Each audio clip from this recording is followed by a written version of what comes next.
everyone, and welcome to the Infinite Respawn podcast. I'm Chicken. I'm Oak Tree. I'm Griff. I'm Bucket. What's up, guys? What's up? How's it going? Okay, first of all, for the people who only watch the podcast and don't do the Discord and whatnot, from last week's show, like as soon as we were done. I was right. The show before that, we had the same thing happen to us. Oh no, he's talking about. I'm talking about the whole Drivatars and Forza. Oh, that. I was right, because some folks don't see our Discord and whatnot. I just want to make sure that it's clear. Those two were wrong. I was right, and they gave me a lot of shit for it. All right, they are Drivatars, people. You're just driving against Drivatars. Why do they have names like gamer tags then? I can't tell the difference just make it between familiar. AI and people anymore. They're both pretty dumb. Also true. AI play like much more just basic driving. They don't play aggressively. That is not true. The amount of times I have been brake checked and pushed off the road, like the amount of times that we're on a straightaway and one of them will cut in front of me and brake check me. You guys are just bad. Like, I don't have any problem. Bad? How many times did I beat you, boy? Like 4. And I caught up to your level, blew past you too. Like I'm playing. I don't know what difficulty you're playing on, but I'm playing on the highest difficulty now, and I'm still winning races. That's right. In the fast cars, though, the drifting ones are a little bit more difficult. Oh, the drift ones are. Griff and I are not. You gotta get that down at the racing games. No, we're not. There's a reason that my Drivatars probably usually last on your list. No, you have won a few times. Remember, it's not based on the person. They're just using your name because it's easier for them to borrow names than it is to create a program. You know, I got to tell you right now, she's won a few of the races when we've done the fast cars, but one of my favorites is like everybody's in a sports car and her Drivatar chose a Jeep. Yeah, because it's like my most winning vehicle. Actually, I think the Bronco is the one that I've won the most in. Yeah, and actually, I think it was the Bronco. And you got the Bronco, and what was funny is the fact that you ended up beating somebody else. You were in 11th place out of the bunch, and I was like, wow, okay. It's because the Bronco has a big butt, and I can just swing it around the corners. It's just like my real life.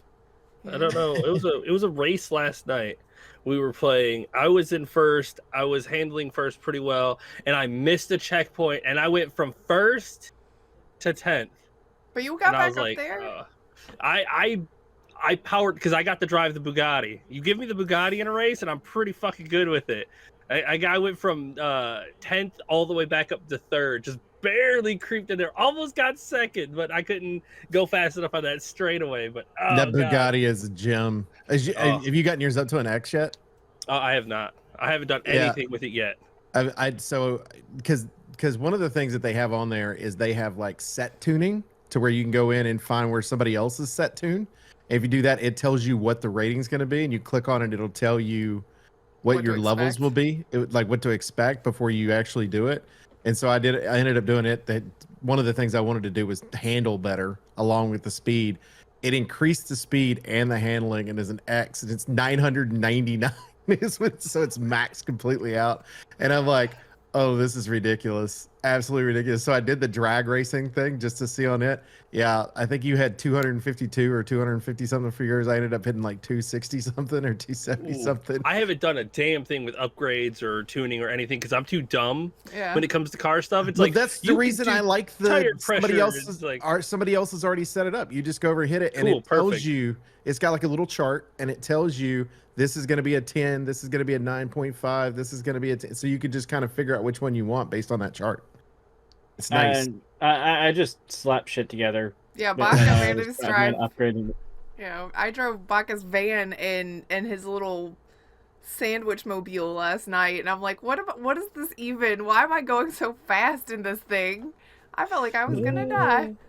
The Jimmy John car. Griff was like, yeah, it has no business going this fast or handling this well. Freaky fast delivery, baby. I have no idea what I did. I was just like, that looks good. Let's do this. That looks good. It goes fast good. We call that a win. Yeah.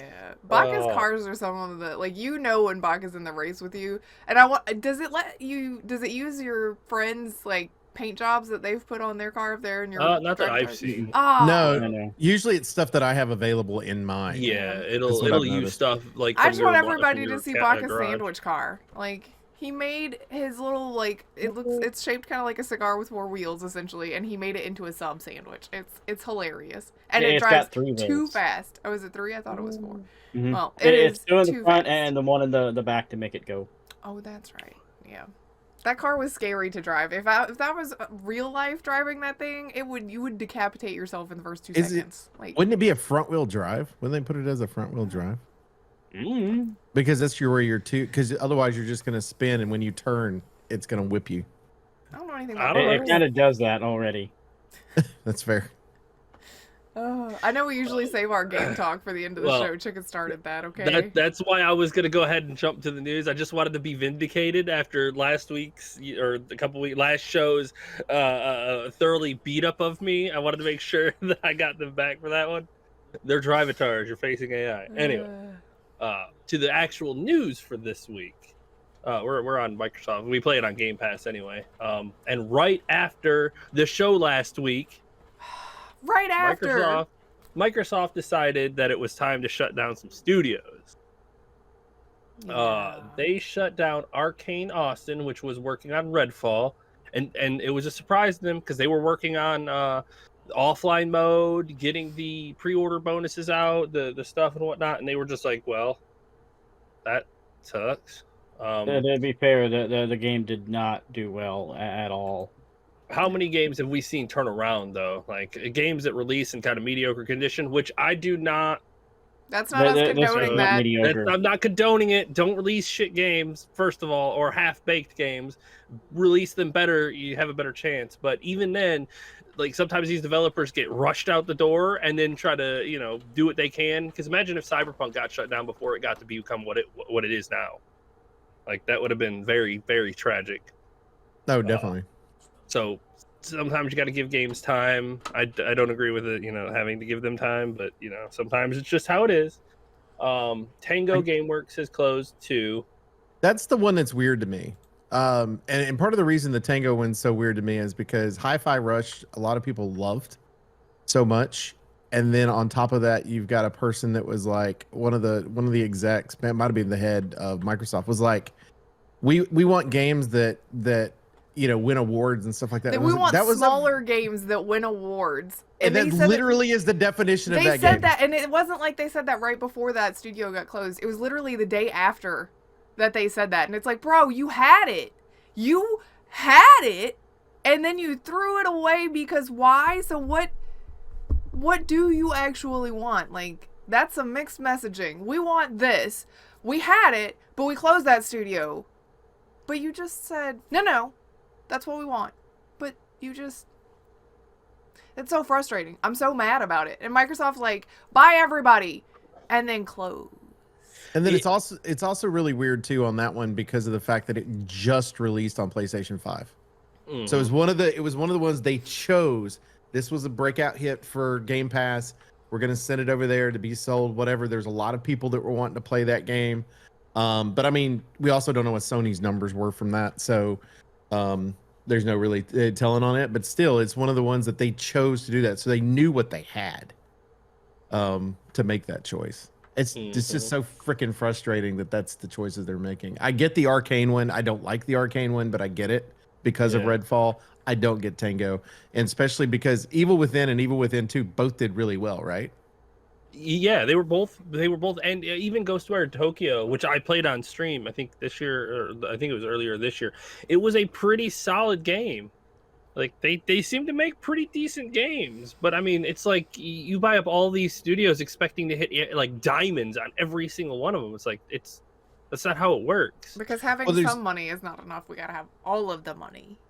Well, I feel like it's this too. Is when Microsoft decided that they were going to buy up these studios, everybody's going to go after Microsoft on this because they have the amount of studios they do.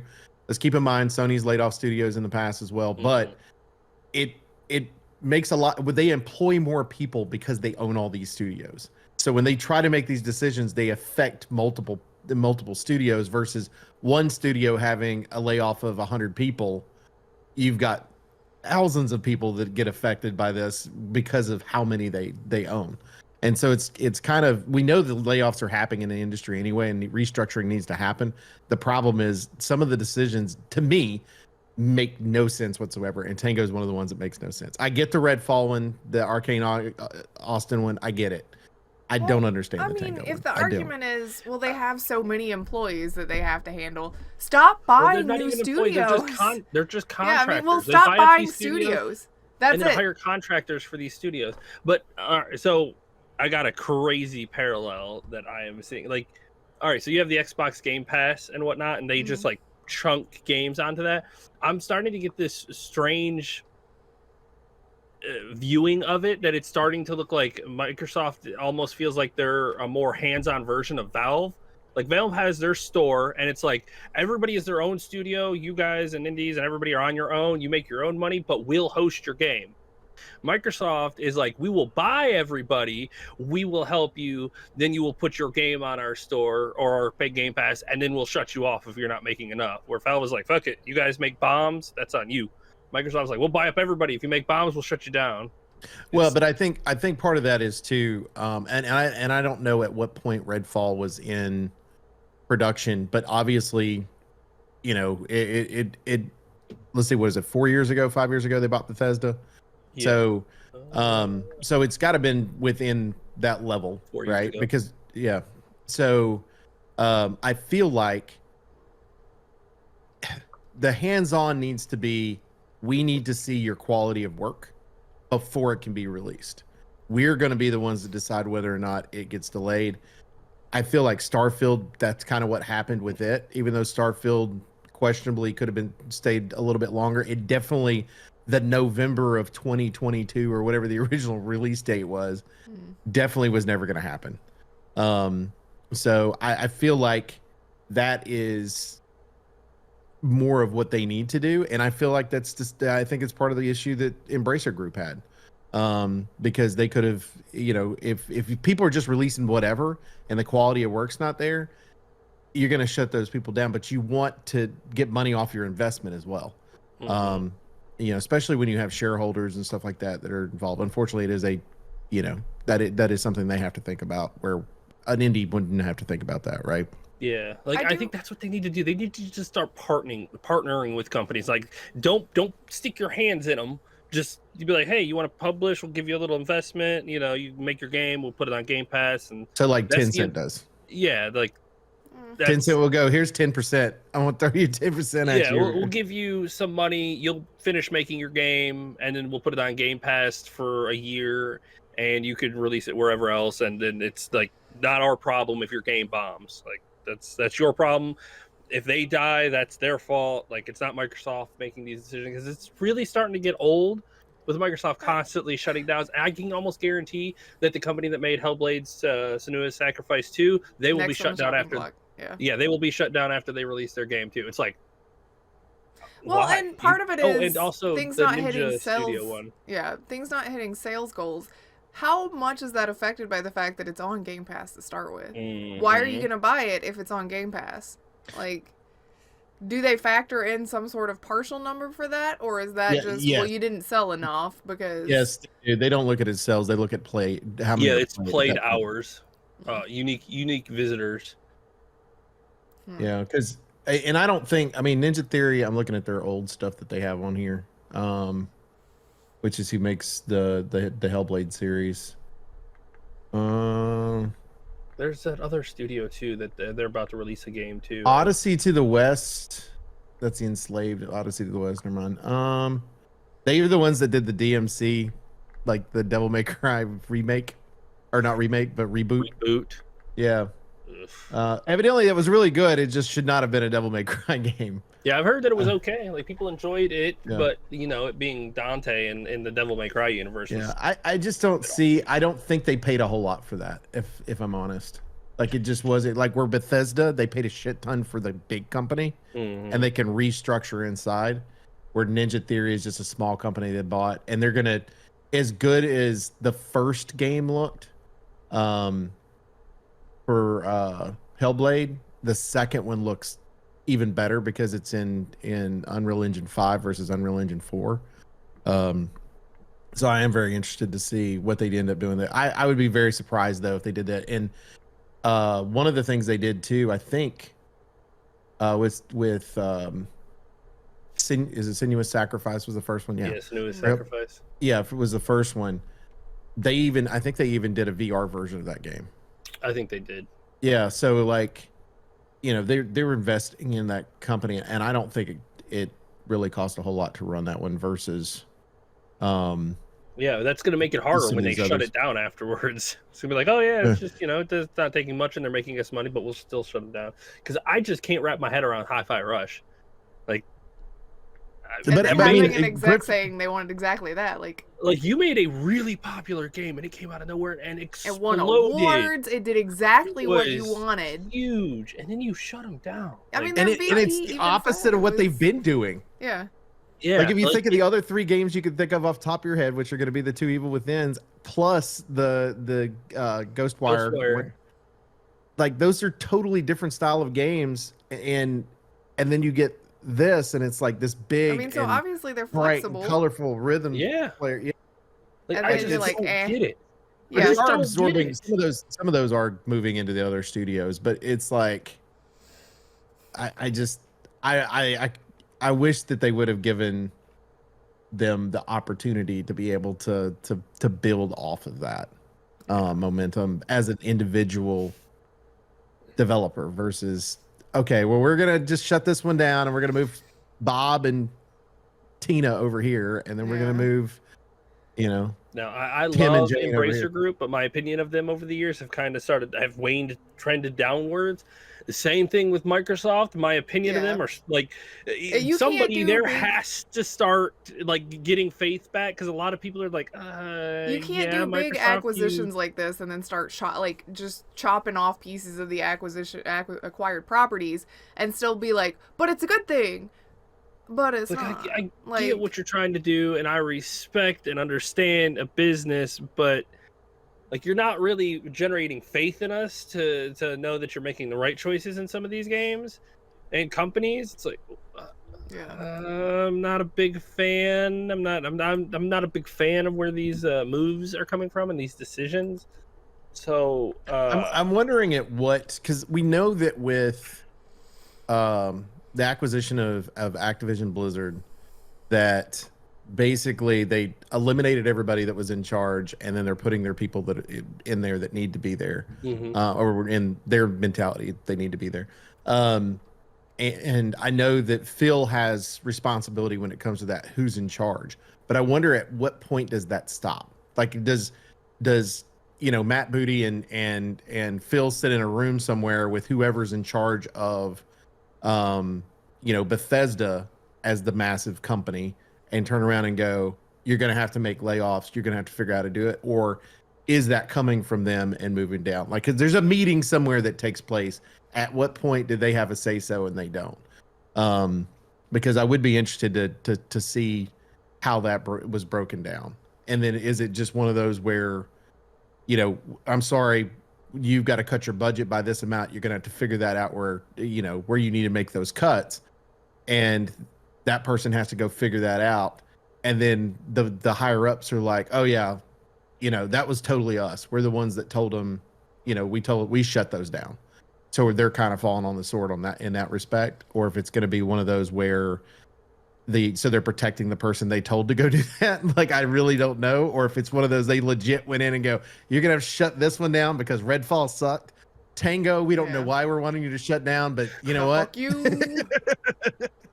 I have no idea, like where their head is with making some of these choices. It's really frustrating though. You gotta at least give these companies some warning. Yeah. Like, hey, there are talks.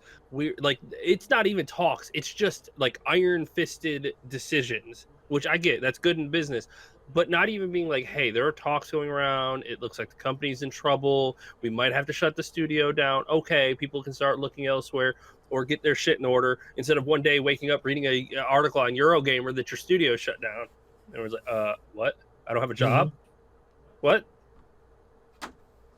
Like, it's just rough, man, in the video game industry these days. It is brutal. The only place that I actually feel safe is like Steam, because all of the people on Steam are just themselves, and it's like indie studios. Sony's bringing games over, Microsoft brings games over. Everybody is just kind of doing their own thing. It feels like a giant marketplace where we're all kind of free, instead of like Mr. Sony or Mr. Microsoft. Mr. Nintendo's back there with a giant bat. Nobody goes near him. He works at his own little market stall. You don't fuck with Mr. Nintendo. But also keep in mind the fact that they have American employees and Japanese employees, and I don't know if you let Japanese employees, if you have to have the same amount of information put out into the public like you do American employees. So there could be layoffs on one side that we don't know about. Just you are very true. Very, very, very. Yeah, but I mean they are publicly traded, so maybe. Yeah. I mean, it's interesting, but yeah. I mean, I know I gloat about or rave about Steam a lot, but Steam seems to be like the bastion that we all kind of look at as the icon of gaming. Well, I think it was really well built, and I think that's and I agree in the fact that Microsoft is trying to be more hands-on, but I think they're looking at it from a company that owns a console. And owned, like they started with Windows, of course, first, and then owned the console, and then had to buy these up to be able to create stuff for their console. And now they're going back the opposite direction, where they just like play anywhere. Where Valve was like, just play on our PCs, we're good to go. Oh wait, now we have a handheld console for you too. So it's like there's no telling what will end up happening with that. But I don't. Steam is so well built and so designed. Like they built the console around their already built infrastructure, so it makes a whole lot more sense. Yeah, I think that's what Microsoft needs to do eventually. It's just, and I don't want to, to move away from the consoles and start focusing on your software. Just focus on making games, good games. Run your studios. Don't worry about the consoles. You're putting them everywhere anyway. They're even looking at Sony being like, what else? What else can we put over there? You just want to make games. Fuck it. Just make games for everywhere. We just want to make money, I think. Which is fine. Good games make money. Yeah, 100%. That's how it always is. Good games make money. But if you're like Hi-Fi Rush, then it doesn't matter. Hi-Fi Rush is a really good game, but I don't think it made the kind of money because it feels like one of those niche games. It's not going to be a draw. It's not going to be a draw. People aren't going to go spend $9 or $10, whatever it is, a month for Game Pass just to play Hi-Fi Rush. Yeah, but does that mean that every studio is expected to put out a Call of Duty level, like I don't think level franchise? Like, what are your goals for that? Being successful is not enough. You have to be stellar or else. I think what Game Pass needs to do for the longevity is start releasing the classics. Like now that they own the entire Call of Duty franchise, put the classics out there. The rumor is they're possibly going to end up doing that, but it depends on what that agreement with Sony says on what they can and can't do. So if they do it on Game Pass, it's a possibility they could do that, and then they have to release it on some of the other platforms as part of their systems as well too, like Nvidia's, whatever the one Nvidia has, because they have an agreement with them. They could just do. I mean, come on, just do what Nintendo's doing. Fuck it. They've got their little online setup where you could, pay for the Nintendo and the Super Nintendo setup, and then you've got the 64 and the GameCube games. They could just be like, fuck it, we have, Xbox games, this is an extra, or Xbox 360 games, and this is an extra. And you could just have libraries from each of the generations and have access to all of their games. Well, I mean, you do if you have Game Pass, you have that already. All of them? Not all of them, but that's because it's at the developer end, not the Microsoft's end. It depends on whether developer decided to make it to where it work on their emulator. Because I've looked through their Game Pass thing, and it seems like there's a lot of games, but there's not like a lot of games. There's quite a bit. I mean, there's probably depending on what you have. If you have the base version of the PC Game Pass, I think it's like around 150, 200 games. But if you do the the ultimate one, you get EA's library with that too. Whatever the price is on that. Yeah, it's the next tier up kind of thing. Yeah. Mm-hmm. 100 plus currently over. And then if games. you do and then here's the one weird one too. Ubisoft has one. Like their system is set up very similar, like their version of a Game Pass, right? And it's like $8 a month or $9 a month or whatever to do it for PC. Ubisoft? Ubisoft does. But if you, and so it's Ubisoft games, I think it's called Ubisoft Plus. And then if you have their client and all that stuff, but if you own an Xbox, you can be a member of Ubisoft Plus and you link your 2 accounts, and then you get all those games on Xbox as well to be able to play through Game Pass. Okay. So they've done a good job of linking them together. The problem is now how many subscription services are you going to end up paying at the end of the day? Because everybody's an individual.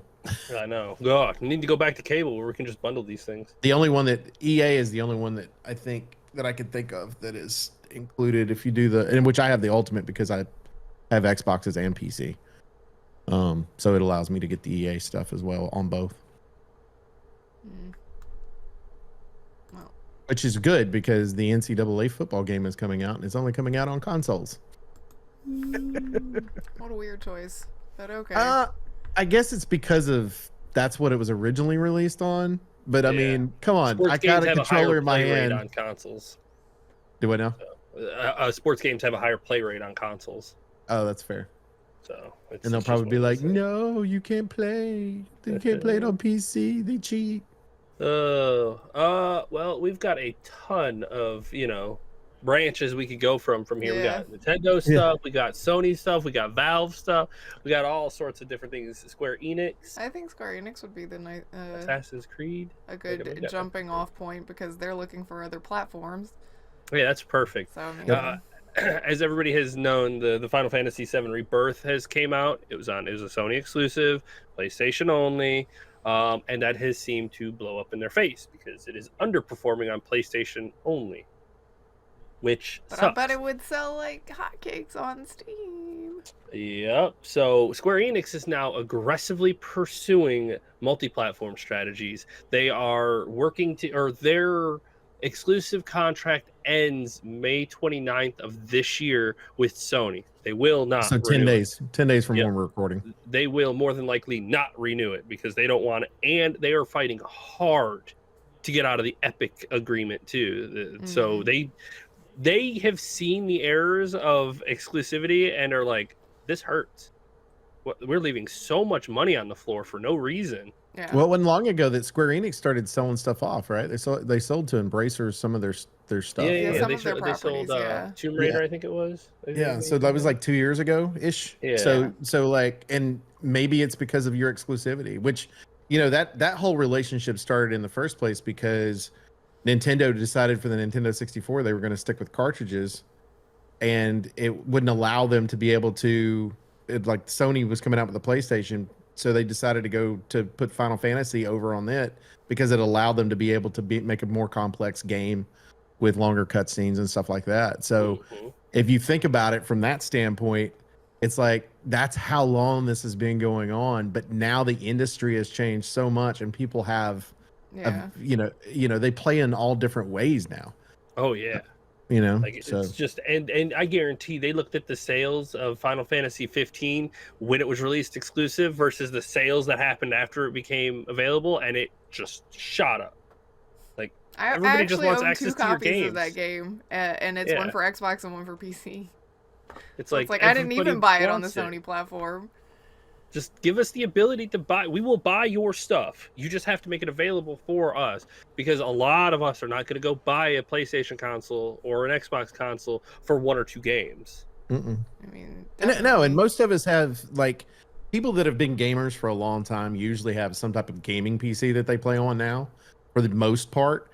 I will, I still have my stuff because I do enjoy playing on the consoles, but it's like PlayStation, the only reason I really owned one was because of their exclusivities, but it's their brand from their studios. That's why I buy their stuff, because they usually have quality stuff.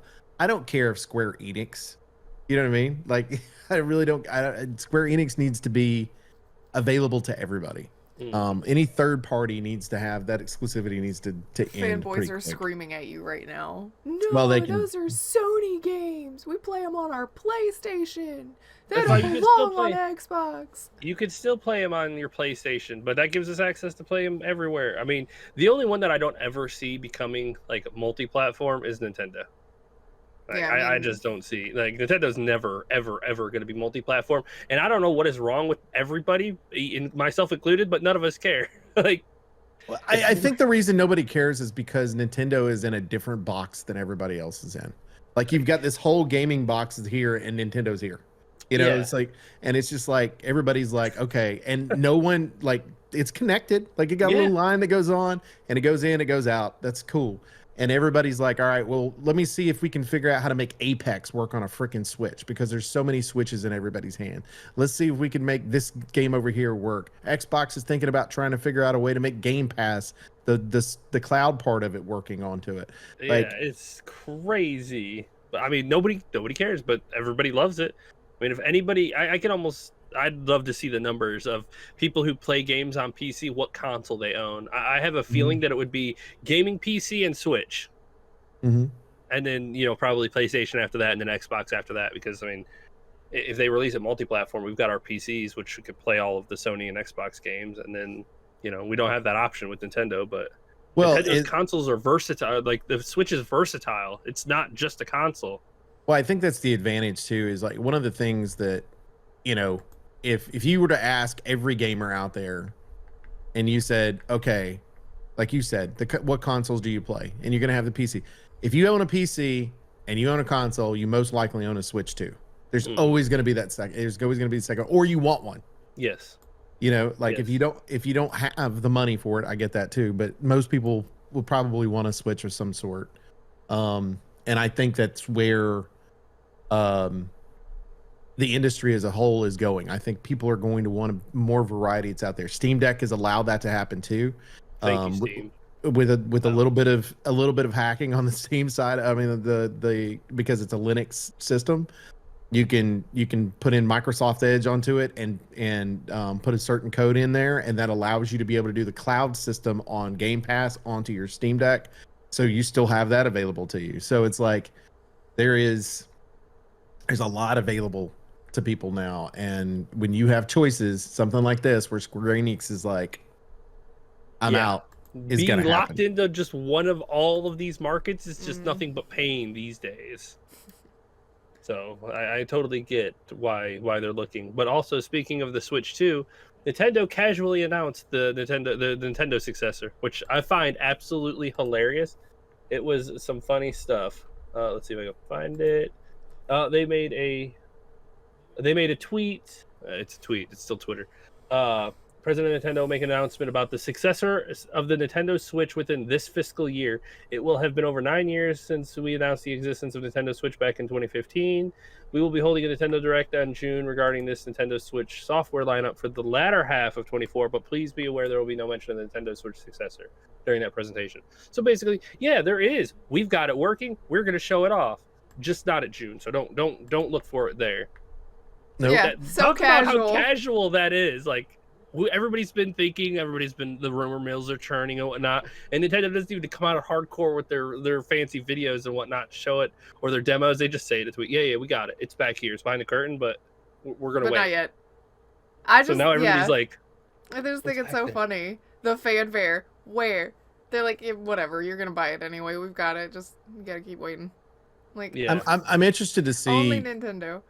I'm interested to see what it entails. Are we getting just an upgraded version of the Switch? All of us want to know. Or are we getting like a bigger and bulkier thing, kind of like the Steam Deck, with those options that the Switch has? Or, you know, are we, you know, what? But they're magic. That's the thing. They're the thing. Magic though, because like you just don't like, because you know they're sitting in a room somewhere and going, well, Steam Deck's completely digital. We still want to be able to have our cartridges or whatever it is they're going to use next, right? Yeah. And still be able to. We already said it's going to be backwards compatible, so we want to make sure that the Switch 1 stuff works on the Switch 2. whatever, and the then Super Switch. I am calling it now. It is the Super Switch. it's got to be, right? It's got to be the Super Like the Switch. Super Nintendo, it's the Super Oh yes, Switch. come on! You have the Nintendo, the Super Nintendo, the 64, the GameCube, the Wii, the Wii U, the Switch, the Super Switch. Come on! Yeah, The so next- the after next- the Super Switch, does it become the? No, it's Switch completely 64? different. No, they will. I think it's yeah, I think the it's Switch 4K. Where's my Switch It would be Cube? the next one. My Switch Cube. Yeah. Switch Cube. Like they usually do one, like after a big transition like that, they'll do a reiteration and that's an upgraded version of it. And then it's like almost every other generation of their consoles are just mind-blowingly different. I don't think this is going to be that one.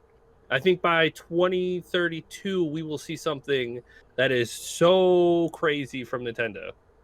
Like That's the the next one. Nintendo QB.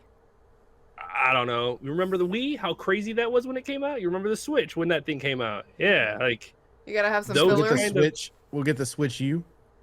Oh god. God, the Switch Hopefully U, they market Switch it U. better. Yeah, it's gonna be called the Switch U. Come and Switch U, Switch out. I hate it. But yeah, I think this is just gonna be like Thanks, I a hate it. buffed up version of the Switch, with a lot more bells and whistles. And then the next iteration is gonna be an entirely different console. But who knows? I don't know. Nintendo is just out there swinging home runs most of the time. They've struck out a couple of times, but I have a lot of faith. But everybody always looks forward to Nintendo consoles just because You of wanna how, see? yeah, they want to see what Nintendo's been doing.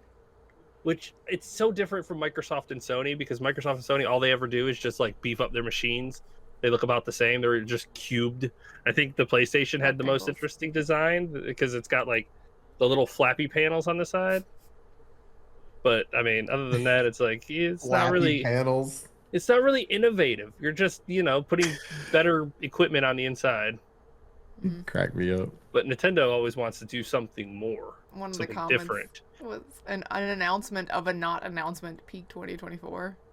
Like Yeah. we get that, or we get the 10-second teaser trailer for the eventual trailer that we're going to get. So it's like, why do you're telling me not to expect a thing, and that's the announcement, and then there's we've got a thing coming. Here's 10 seconds so that you can watch a 30-second thing tomorrow or something. It's like we're in such a weird place for marketing right now. I'm just so fucking interested to see what they do with the next version. I always love watching Nintendo consoles. I wonder if part of the reason they went out there and did this, one is probably shareholders. Two, the reason they probably did this was it's like, shh, it's coming.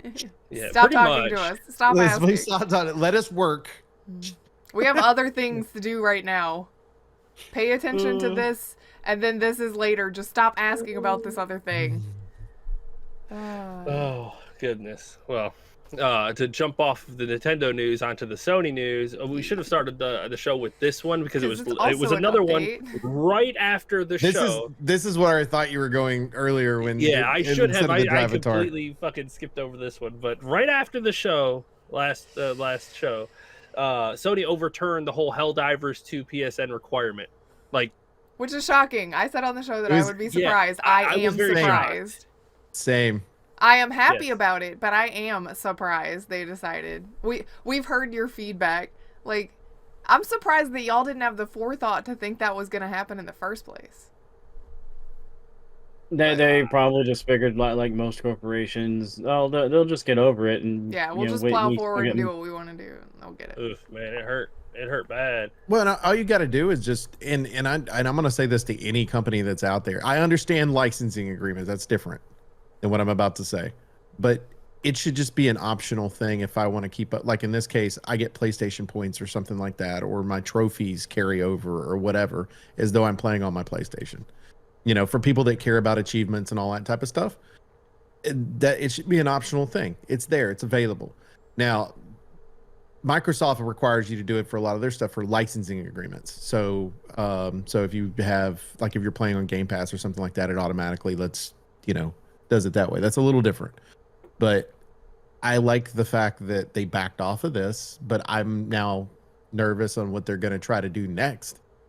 Yeah. Like what happens after this? Is it that forever and ever they make sure that games don't launch until they can force their integration in, or do they start metering out less forced integration? Rumor mill siding into a different subject, but on the same topic. Ghost of Tsushima came out on Steam, and it's doing pretty damn well. Like, super well. It's like fourth best selling. It's the #1 selling Sony RPG on PC. Like, it's that good. It overtook God of War. Like, it's good, very good. You've heard me rave about it. But I don't know how true it is, but I'm just gonna go ahead and put it out there just in case one of you techie people can tell me if it is true. But if when you're running the game, it has the Sony overlay over it and whatnot. There's a way to go into your app data and actually change that so that it turns off the Sony overlay and it makes your game run better. Like, the performance goes up a bit if the Sony overlay, if the Sony is not running, if that thing is not running in the background. So it looks like, if it's true, the whole Sony app thing is like bogging down the actual performance of the game, which is fun. I want to know if that's I true want or to buy not. it. I want to buy it, and I want to try it just to see. For science. But like, some of the comments and some of the people talking about it, they did it, but you can't trust anything on the internet. So I'm always a little trepidatious about it. But a lot of the people were talking about how it's actually true and it works. I'm interested to see if it is true, because if it is, that's pretty fucking wild. Because I don't have that kind of performance issue with the Valve overlay or the Microsoft overlay or things like that. Like, it doesn't really cause a problem. It cause a problem because it's overlaid. But that also makes a little sense because Sony's not super versed in PC yet. They have a hard time growing. They do. They do. So I'm interested to see if that is true, because if so, Sony's got to kind of get on their UI and help make it so that it's not too bad for the actual performance of the game. Yeah. But yeah, Ghost of Tsushima release, and it's crazy good. Yes, I want it. I'm gonna buy it again. It's good. If you haven't played it before, buy it, play it. Buy it, play Chicken's it. like, I'm gonna have to buy it and play it for science. Oh no. Oh no. Oh no. That's funny. But speaking of Ghost of Tsushima, yeah, Ubisoft has released their version. It's Assassin's Creed Ghost of Tsushima. Assassin's Creed Shadow. Yeah. The trailer revealed that it is a dual protagonist game. Like, I'm kind of surprised. I thought that people didn't like it that much in Syndicate, but I'm fine with it. I like the concept of doing that because in this case, like, they talk about the fact that it's two different styles of fighting. Yes, that is what I was hoping for, because trying to make the assassin a shinobi, or how are you going to make them into a samurai? But they just said, fuck it, we'll just give you one of each. And I was like, okay, I like that. Now only if it was co-op. Yeah. You play both at the same time. Oh my god, that'd be awesome. That'd be incredible. You have even if you just had even if you had just like 8 or 9 missions that you could do that with. You know what I mean? Just like kind of like think old school Chaos I want Theory. an actual like story mode game where it's like, okay. You know what, Baka? I'll take you one step further. We have that style of game with the fucking Nemesis system put in there. So even if you've got the one, the samurai's out there trying to fight one, he gets ambushed, then you could jump in and ambush too. Like, I would add this crazy dynamic to the combat style. Or you could wait, or you're sneaking around trying to give cover to the samurai and you get ambushed. Like, then the samurai either has to try to get up there to help you, or you gotta, like, oh man, dreams, big dreams. Yeah, but here's the thing: we got to get the co-op thing actually functioning before you even talk about a Nemesis system. Yeah, no, trust me. But yes, I was interested in this one. I might play it. We'll see how it goes. The collector's edition is $300. Yeah, like, what the fuck is why? Well, the special edition comes with extra missions and 3 days of extra gameplay. If you pre-order, you get a special early game mission. Like I'm that's just going to be like, hey, you missed out, but if you give us $10, you can have it anyway. Yeah, that's definitely what it's going to come with. Yeah. So basically, here's your little bit of a cookie. Have a nice day. Yeah. That's probably not really important to anything. No, I'm sure it's not, but yeah. I do think it's interesting though that they're using the male protagonist in this is actually based on an actual historical character, Yasuke, who was an African that went to Japan in the 1500s. So it's samurai. Yeah, it's very, very interesting. Also the outrage from people that are upset about that, like, y'all, fuck off. He's an actual historical character. I get the outrage, but it's one of those where it's like he lived in Japan. You know what I mean? He was a samurai. I mean, I don't know if he was that good. He was also shit. He helped one of the I'm bad with the names, but he was like the right hand of a pretty powerful Oda Nobunaga. Was it Oda? Is it Oda? Yeah, it's Oda Nobunaga. Yep. Okay. I've got the wiki page pulled up. Yeah, that's a pretty fucking big name. Like pretty big name. I just don't know if I'm okay or ready for another Ubisoft game because climb the towers, do all the map bloat, all that stuff. I saw that it's being developed by the same studio group that worked on Odyssey, and I didn't get into Odyssey, but it also did the here's your giant map like right out of the gate, and I was like, this is a lot of things to be looking at. That what am I supposed to actually be doing? They said this one is supposed to be the same size as Origins, which is a smaller map.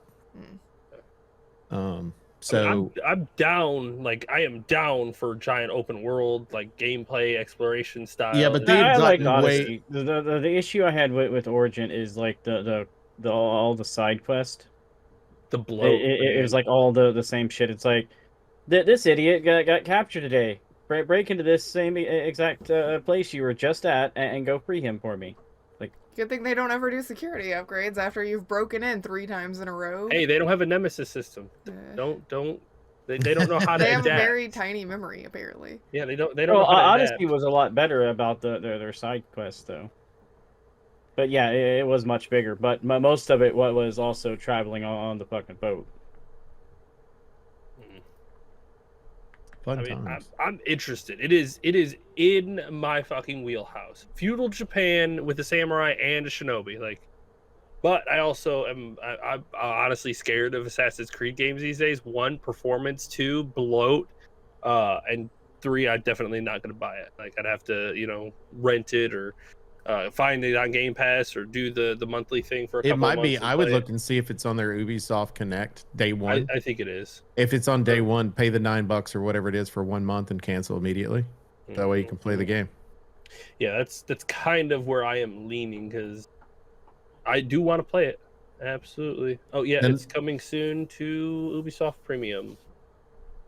So definitely.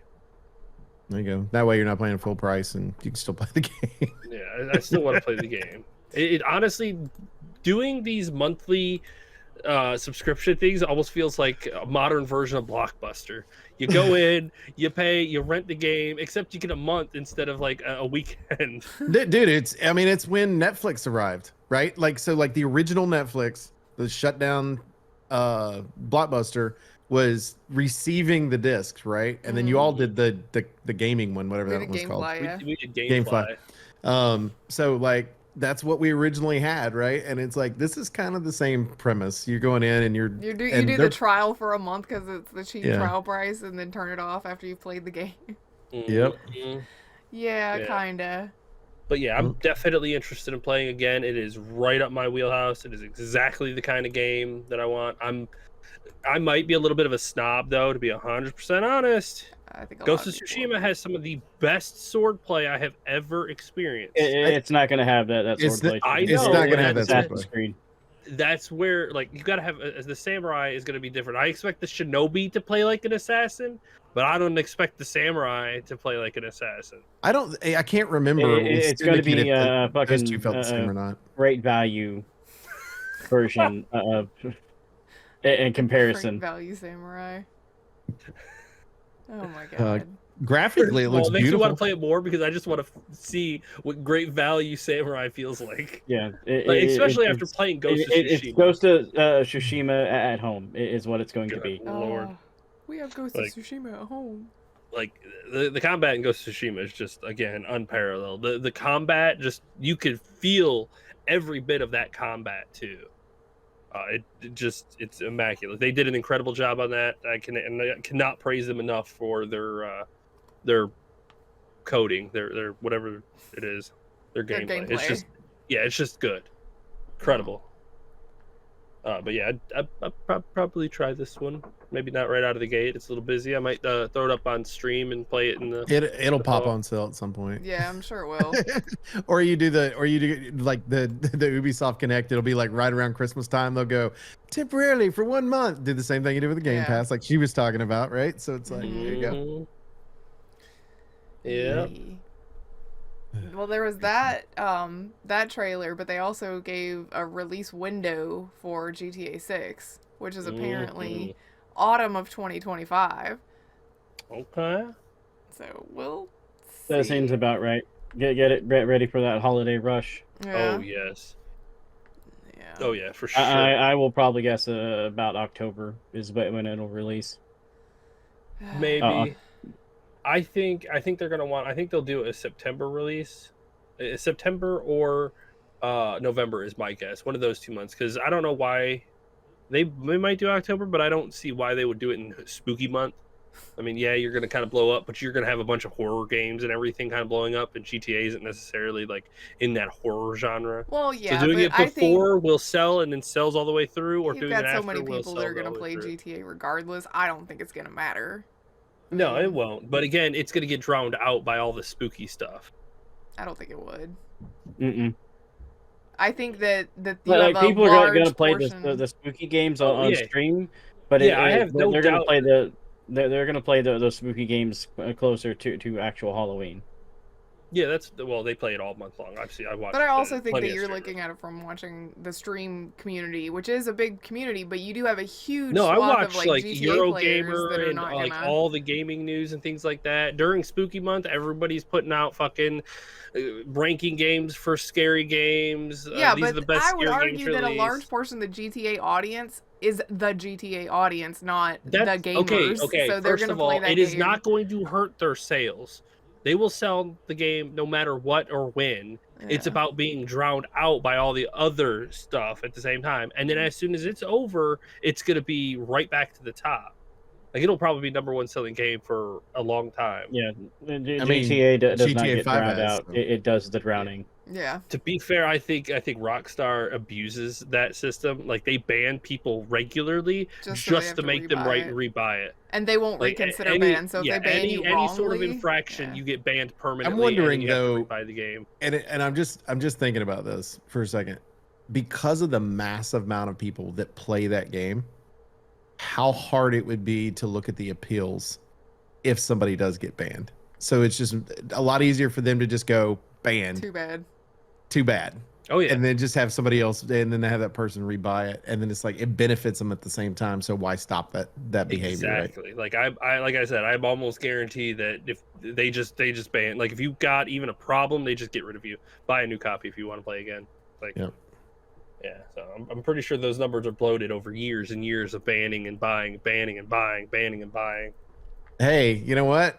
Nobody complains about that. They just complain about microtransactions and shit like that in games. They've figured out a way to make a shit ton of money without a bunch of people bitching unless they got banned. And they're not that bad about it because they bought another copy of the game. Oh yeah.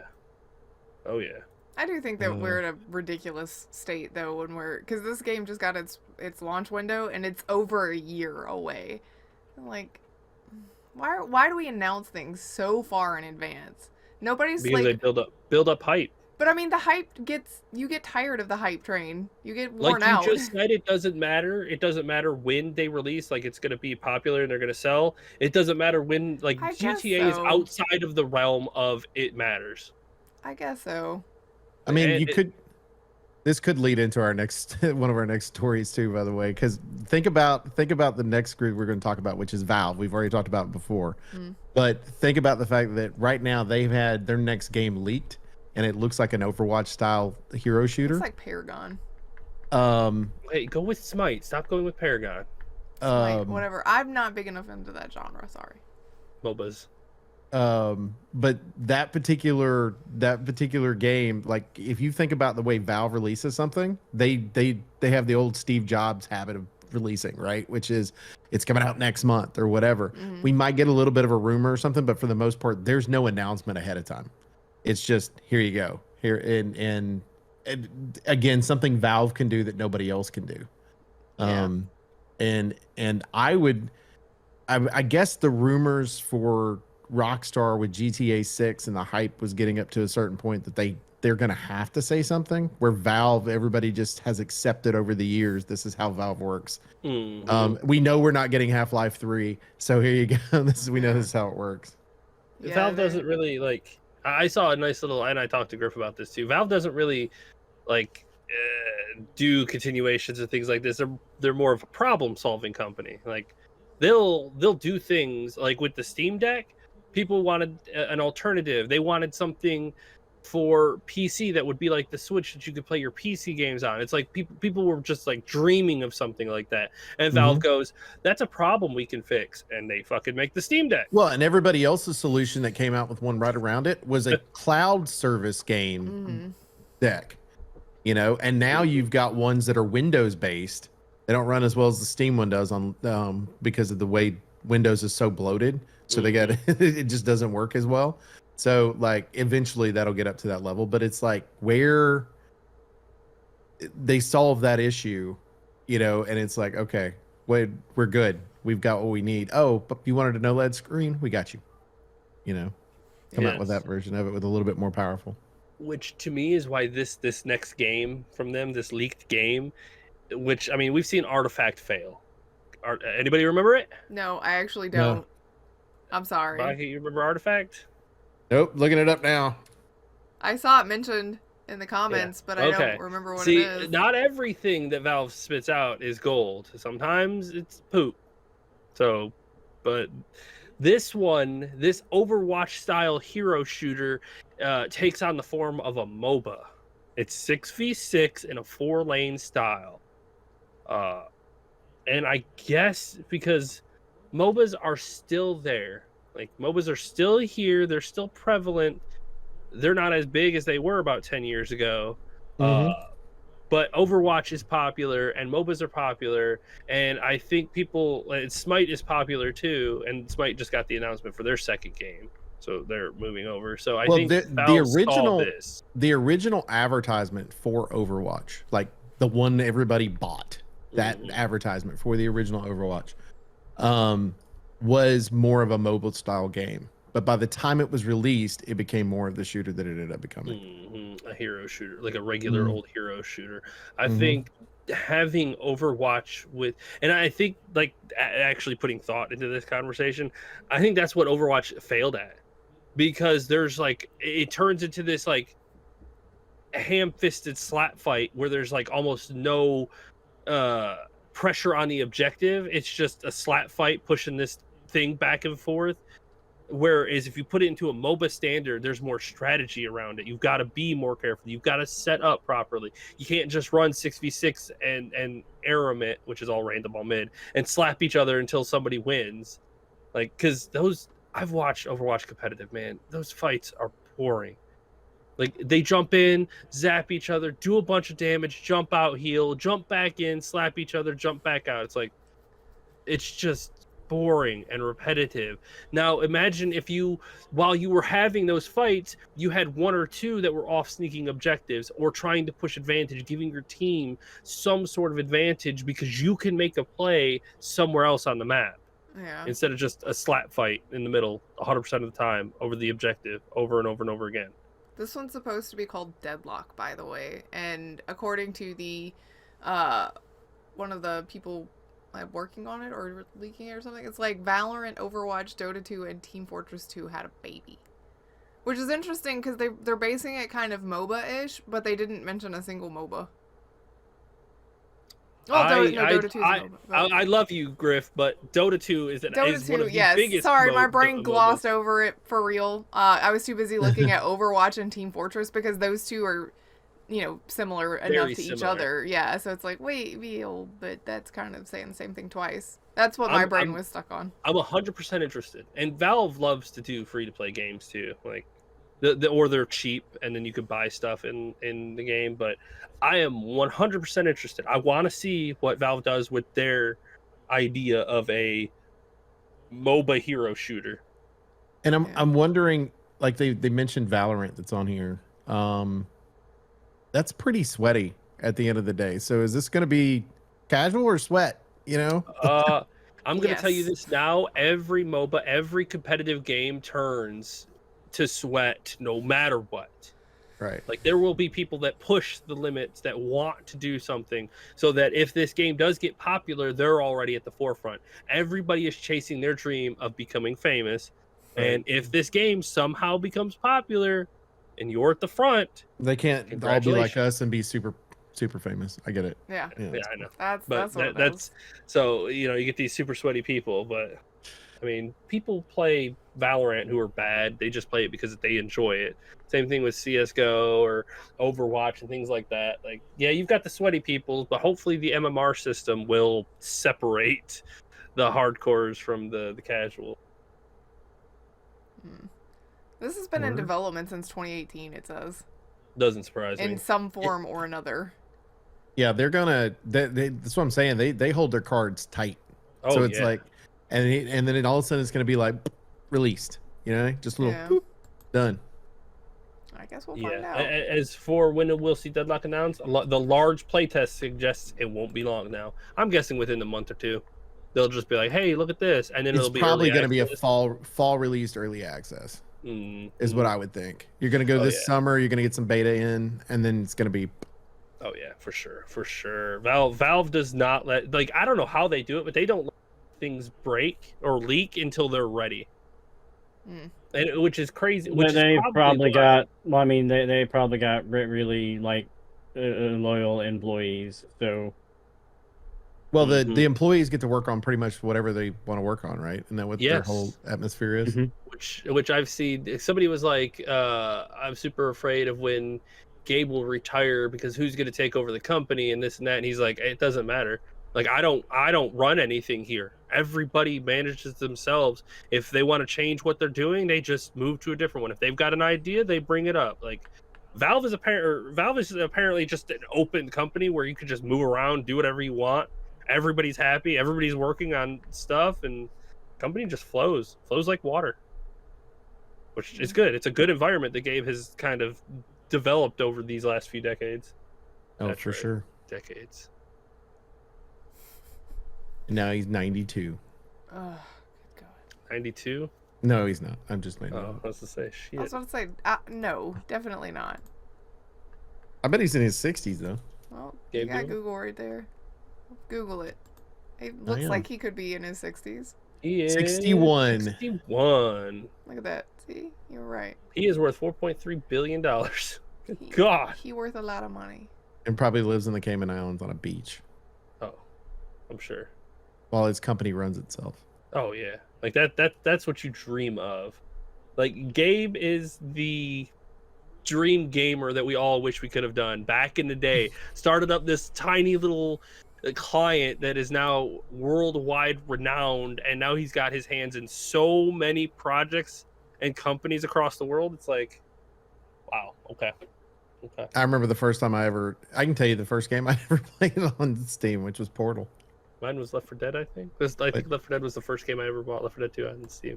Made my account in 2010. Can you see that somewhere? Yeah. I made mine. You can go to your purchase history and go all the way back to the beginning. 2007? No, you can just click the end button and make it. 2004 or 2003 was when they released it for the first time. Yeah, I think mine was 2007 when I did it for the first time. Yeah. Because I got married in 2003. And I want to say it was a couple years later. So. Oh, but yes. The last thing, a little rumor going around. Resident Evil 1 remake is in production and it will release in 2026, and that Resident Evil 9 announcement is right around the corner.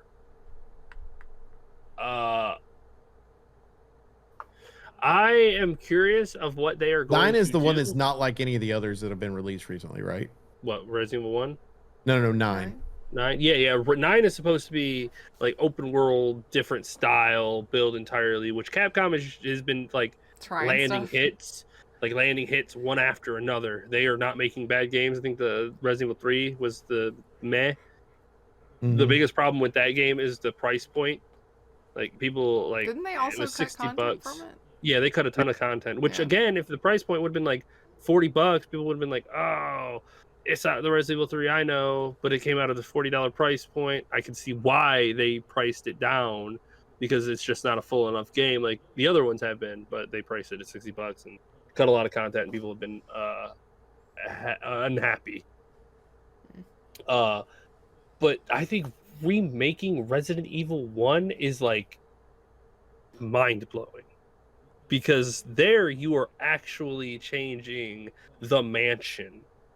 Like I know they went from 2 to 2 remake, which was a huge change, but the layout was pretty much the same. But the mansion is going to be a lot different because the game was based on your ability to see, and a lot of corners and a lot of positioning of the cameras are what built the tension in it.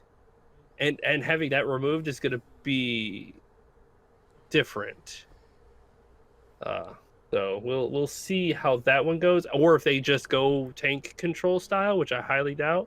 I don't see them doing that now at this point. Yeah, especially with Resident Evil 4 being as successful as it was. Yeah, no kidding. So I'm very curious to see. I mean, they might go Resident Evil 4 style. Just a little bit different angle because you're inside versus outside, but yeah. Well, they're gonna have to redesign the entire mansion and that entire they're gonna have to redesign the entire game, which I think they did a bit for Resident Evil 2.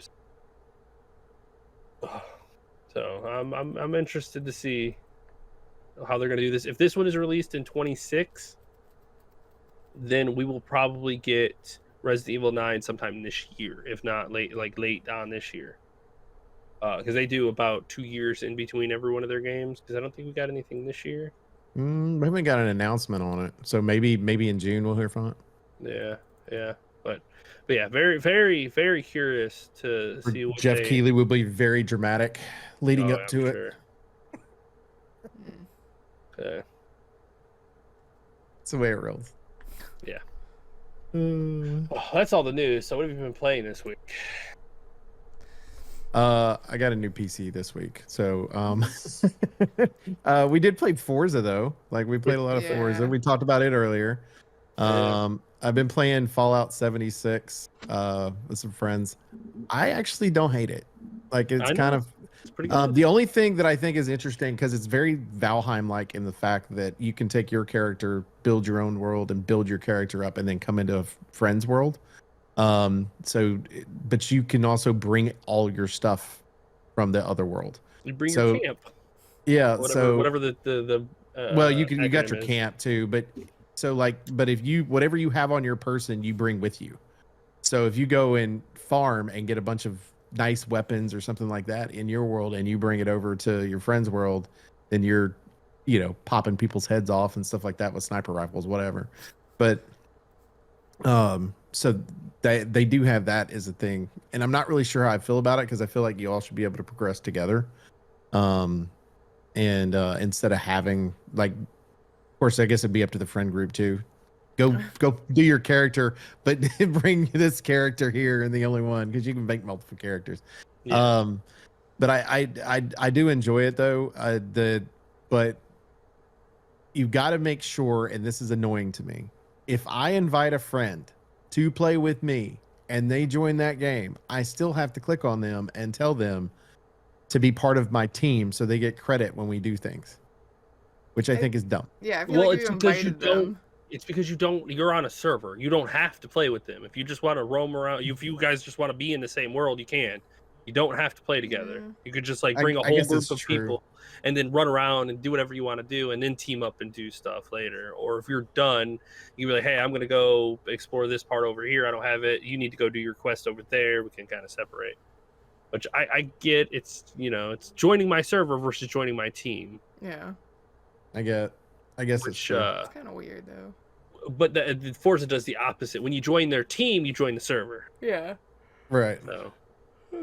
Yeah. Sorry.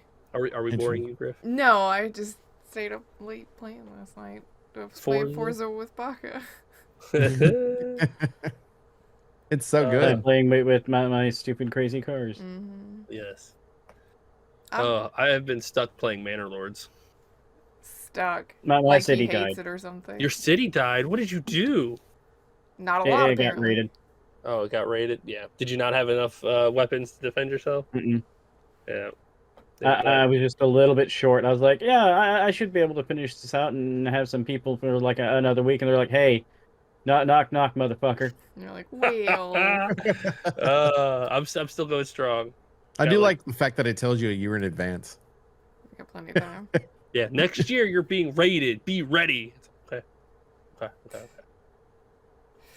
Yeah, I kind of lost track of time, and I got sidetracked playing with other elements of the game. Yeah, it's got a lot of fun stuff to it. It's a good game, but it's still in early access. So I built a section of a wall for because I was like the manor. Let's do that, and I was like, so I had kind of a partial wall going around on one side of the city. That they came from the other side. Of course they did. Of course they did. It's like, of course they did. I haven't even built my manor, by the way.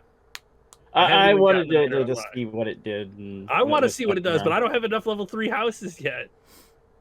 I may have rushed some things I shouldn't have. I mean, I've been trying to rush things, but I've built so many buildings that I don't have enough people to work, and then I have to like make more houses, get more people in, and I've got less resources for all of those houses because there are too many people, and I don't have enough things to give everybody. It's like it's like spiraling. I feel like I'm circling the drain, just barely making progress. Yeah, you got to make sure that you're managing that properly. That's hard. Shit. Also, I fucking hate that they change on your little workshop areas. You can make it so that you always have a reserve supply of planks. It resets every time you make the game, and like if you don't set it, every time you start the game it resets. Yeah, like every time I load it back up, I've got to hurry up, go to my sawmill, and like change the planks to 40 so that they don't use all of my planks for making weapons and whatnot. So it's not is part of the save. That's weird. Yeah, the buildings don't save their settings through a save. I don't know why, but every time I have to load in, I have to go to the sawmill and instantly change it back to 40. Otherwise, every goddamn citizen runs for the sawmill to get all of my planks. And I can't upgrade my shit properly. It's like, get away from my planks. God damn it. They're ours. Yeah, they pretty much do that. They like immediately just start sprinting for the storehouse. Give me the planks.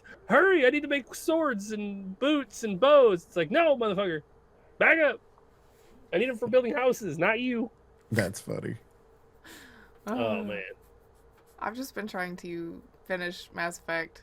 But I have been doing a lot of, hang on in this conversation, let me pull up the Google, because I feel like the game is trying to trick me into romancing Caden still, and I need it to stop. I'm like, what happens if I pick this answer? Okay, that's not it. What happens if I pick... Like, just give me a reputation bar somewhere that I can see where I'm at with you. Also, stop trying to trick me. Is there a mod for that? There probably is. There probably is somewhere. I should probably have looked for one. But the Caden romance mod. Like, the Caden go away mod. The Caden go away mod is taking him and sacrificing him on Farmire in Mass Effect 1. You don't have that mod. Just do that then. Yeah, that's the reason I don't ever have a problem. Just do that. You don't have to worry about him because Ashley isn't going to romance you. She's just going to be like, whatever. It's like goes away and you're going to worry about that part. Otherwise, Caden's over there simping, watching, just waiting for you to say the wrong thing. He's like, do it. You mean so much to me. Here's a picture of me. This one, and we are married. Do it. Yeah, it's like, no, please stop. Oh, you keep acting like that, Caden. I'm gonna leave your ass over there. You gonna be sacrificed in the first game. Got it? He's such a good character. I really like him as a character, and I like his character development. Like even over the course of all 3 games, like seeing him grow even though he's not with you in Mass Effect 2. It's pretty neat. I've never seen well, that. I know you've always seen Ashley, but he dies in the first one for That's me. right. He does die. I appreciate his sacrifice. Then I don't have to worry about him. Whatever. I just wish the game wasn't trying to trick me into romancing him all the time. I don't think it's the game. I think it's him. Yeah, I think it's him. He's like an woke AI in the game. This is why you need to sacrifice him. Yeah. Look, now I will not hear this like Caden slander. I just need him to chill out. Really? Because you started with this Caden slander, and he's the one simping on you. You're like, go away. I really wanted, when I was finished with Mass Effect, my plan was to play Fallout, but then they put the Tales of Avernum or Immortals of Avernum. On Game Pass, and I was like, well, that's on my play like wish list thing where I was like, I'm kind of interested. I know it got like middling reviews, but I'm still kind of interested, so I guess I might go ahead and play that and see, so that I've played something new this year. Yeah, I was gonna say Griff doesn't play new games anymore, and if she does, it's like once every decade. I think from a Game Pass standpoint, though, like it's worth it. Oh yeah. Yeah, I mean, it's like I think that was the problem, is people didn't want to pay $70 or $60, whatever it was for the game. It's not gonna hurt me to play it on that, so I'm gonna download it, and when I finish up Mass Effect, I'll swap over to that and see what that's like. So yeah. I mean, played Ghostwire. It was good. I wouldn't buy it though, but it was fun. I like Game Pass for picking up hidden gems like that. I mean, I played Little Kitty Big City. Ooh, how was it? In a day. Nuggy wants me to play that. He's like, "Oh, look at that kitty," and I was like, "That's Little Kitty Big City." He's like, "Can we play?" And I was like, "Not right now." Go ahead, Baka. What have you been doing? Well, that game doesn't take long to beat, but it's a cute little like game to go through. Like it's kind of like one day I beat the main objectives in the story and did almost all the side objectives. Oh. Like I'm missing like 2 hats and shit like that. Isn't it like Untitled Goose Game, basically with the cat? Not really. Okay. Untitled Goose Game, there's not really much of a point other than you're a goose and you're a dick. Well, but you're also marking off your list of being a dick, so it's a possibility.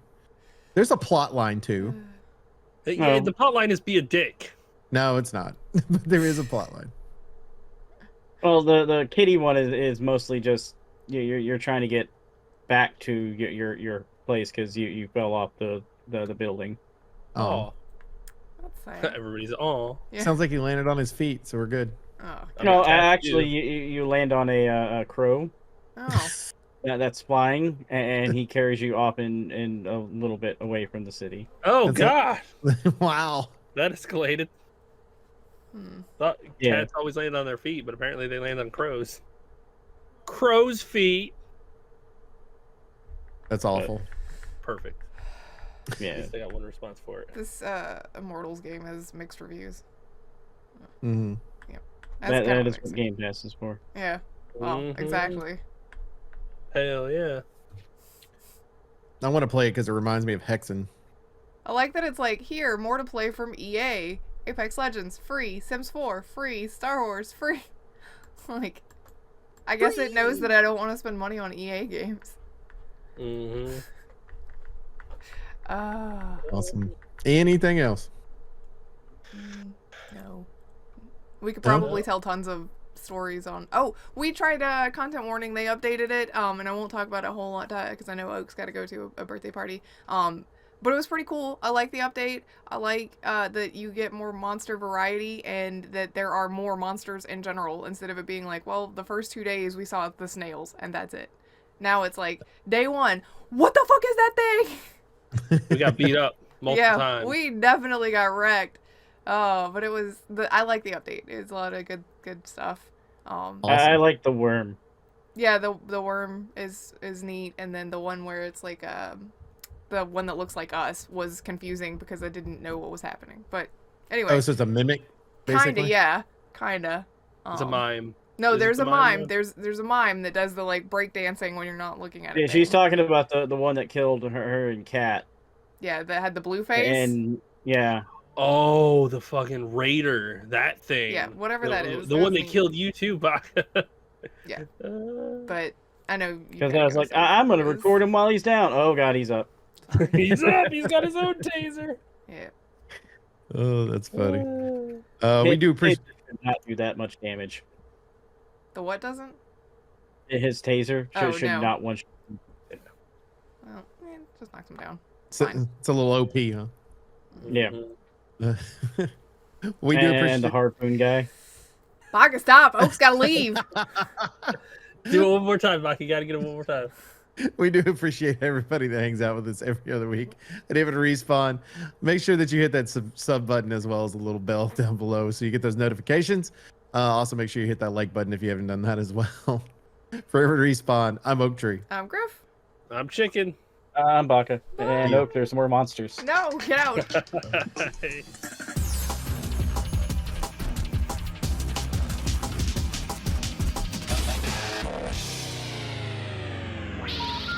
hang up and try again.